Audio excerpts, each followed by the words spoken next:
Do you feel like people can make money, a lot of money, without being fully committed, without mastering skills and continuing to innovate and grow as an individual? No. Then they're not really committed, So I think they're going to lose it. I think they could do that for a while. And then lose it, yeah. Yeah. Then they're going to, it's going to, what happens now? Yeah. What do you think people struggle with the most in making money? Is it that I think they're trying to find what they love. Everybody's going for what they love, the love thing. This is another misnomer in our society. Because you made a lot of money doing something you didn't love. Exactly. Dude. Everybody's like, find something you love. The money will. Tom told that to somebody yesterday at Starbucks. Tom works with me, and some dude just got off the shift at Chevron, 12-hour shift, and then my guy Tom, who helps us around the family, is giving this guy Chevron advice about, dude, don't take that job. Go do something you love. I'm like, you don't even know what you're talking about, Tom. Quit telling people shit. Okay, you got no business. You're security here, bro. Okay, don't give people advice like that. That's dumb. He's like, why is it dumb? I said, bro, you can't just do what you love. People have to do the other stuff, man. We wouldn't have a military, man. There would be no Marines, no Navy, no Coast Guard, no policemen, no firemen if all you did was what you loved, right? Somebody's got to do the dirty stuff, man. Somebody's got to do the hard stuff. So I think, and this is where I'm trying to be more Lewis House, graceful. I think, that people should follow freedom, man. That freedom. And in that freedom, in that chapter on freedom would be, you ain't getting freedom without money. It's just not going to happen. And so, do the thing that can make you the most money. Dude, and if you can do it, and if you love it as well, then it's a bonus. At least you'll have some options with the stuff you love. Okay, Van Gogh loved art. He never told anybody about it. Selfish, completely selfish. Okay, so many artists go down like this. I'm an artist. I'm not a salesman. Dude, you died and sold one piece of art. Okay, what a damn shame. Okay, how can you produce such unbelievable works and never tell anybody about it? Because you're so freaking self-centered and selfish, okay, and so introverted into self that you're not willing to go out and say, look at this, right? Oh, I don't want to brag. Again, you're talking about yourself. The guy's selfish. All these people say, well, I'm an introvert. You're selfish, man. Let's call it what it is. Because when you're talking about your introversion, you're assuming no one else is. You're saying that it's not easy for anybody, like it's not easy for you, but everybody else it is. Everything is about yourself right now when you're saying that. I don't like sales. Selfish. I don't like talking to people.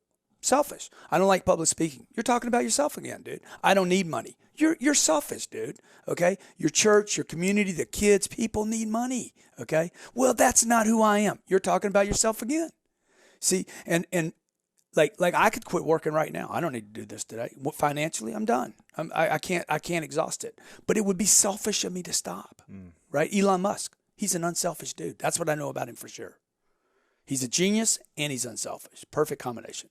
He's trying to move the world forward. Yeah. With his gifts, his talents. Yeah. He didn't have to do that. Yeah.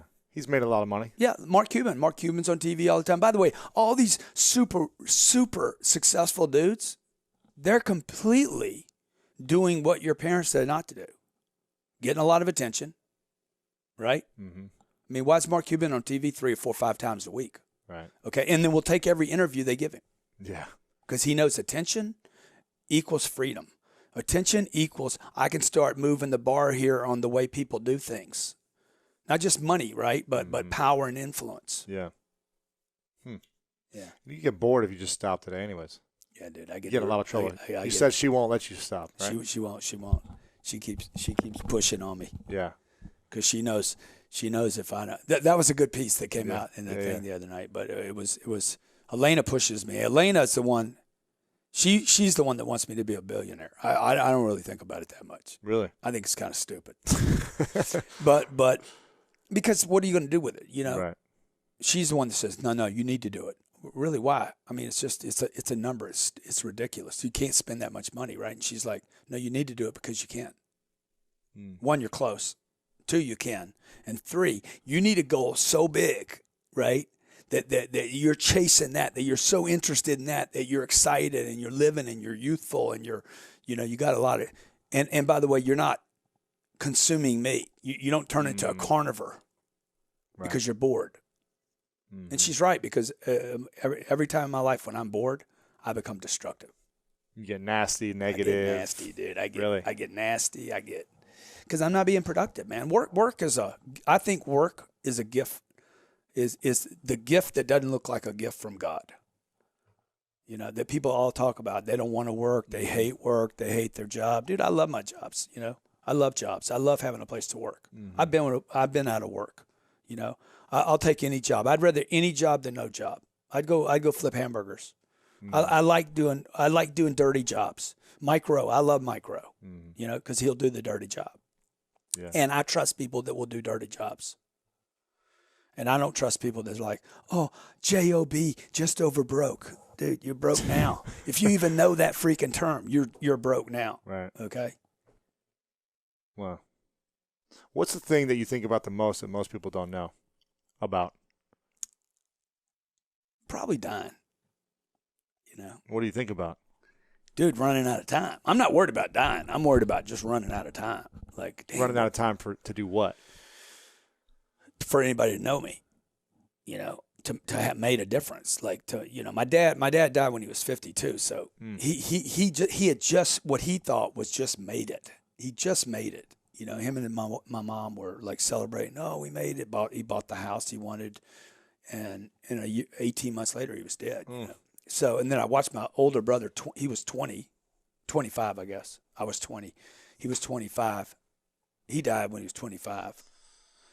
And I'm like, dude, man, this thing's short. This runway's short. Your older brother died at 25. He was. I'm talking to him Sunday night, getting advice from him. I'm 20. I was in Lake Charles, Louisiana. He was in Grand Junction, Colorado, on a Sunday night.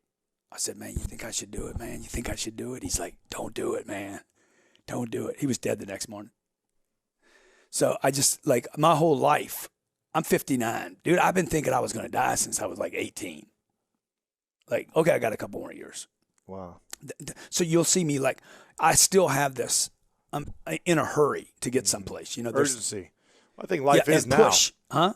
Life is now. It's not 10 years from now. That's right. That's right.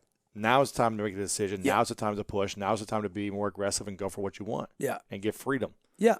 Yeah. And 10 years from now, the results of what you get 10 years from now is going to be what you did right now. Yeah. So like in my office, everything is now, you know. Hey, did you send that deal in? No, I'm going to get to it. No, you ain't going to get to it, dude. We're going to do it right now. Right. Let's do it right now. Yeah. And I think I shared something with your group the other night about anytime the people that work with me are overwhelmed, we add something. That's amazing. Yeah. That's crazy. Yeah, because it proves to everybody, dude. You're not overwhelmed. Come on, you're in drama, dude. You're being like a little girl right now. Right. Okay. Ladies, please don't take offense to that. I love little girls. Okay. I have 2 of them, and they're like princesses. But I teach my little girls, don't act like a little girl. Sometimes you got to throw her down, dude. Mm-hmm. Wow. And I love how you do every single day. Everything is measured and everything is tracked and everything is talked about publicly with your team. I think you said you have 50 or 60 people on the team. Yeah. So at 9:05 every single morning, the whole team is there. What if someone's late? Is that okay, or is it? No. So everyone's there. 9:05. Yeah, I think that happens twice. Second time you're dead. Oh, really? Wow. Yeah. So everyone's there, and then you list out a number of stats, right? And what are some of the things you guys list out? Everything that would be validation of success. You know. So like your wall here, right? All the people that came in here, you know, that's a validation. That's a reminder. Hey, this is working. We don't talk about anything negative in the meeting. 0. No administrative. Turn in your. Somebody mentioned the insurance or the carrier or something like that. We don't do that in this meeting. Okay, This meeting is results about meeting. All the battles we won. Okay, if 17 people died, that will not be reported in this meeting. This is going to be all the hills that we took, right? So it's going to be YouTube views. It's going to be Instagram followers, all the way down to calls, contacts, call time. Like we hit every front. We'll knock on a door. We'll call cold. We'll use technology. Everything. You talk. Yeah, You yeah. say sales numbers from the previous day as Yeah, well. everything. Yeah. And I loved how you said that you're constantly looking to execute people. Is that right? I think I said it how you said it. Totally. That's So if exactly. so if it's not going up, They call for me you, General Grant. General Grant. If sales are not going up or numbers are not going up, then you're looking for. We look for somebody that. We. I'm sorry to interrupt you. But you're good. No, we look for somebody to execute. So we do not tolerate a flat number. So if I go to a company, I'm like, "How you guys doing?" Oh man, we're on track to do what we did last quarter. You're dying, dude. You understand you're dying, right? That you can't keep a flat line. A flat line, gravity will pull a flat line down. So all flat lines are death, basically. Wow. That's flat line. He's flatlining. So flat lines for me, like I'm dying.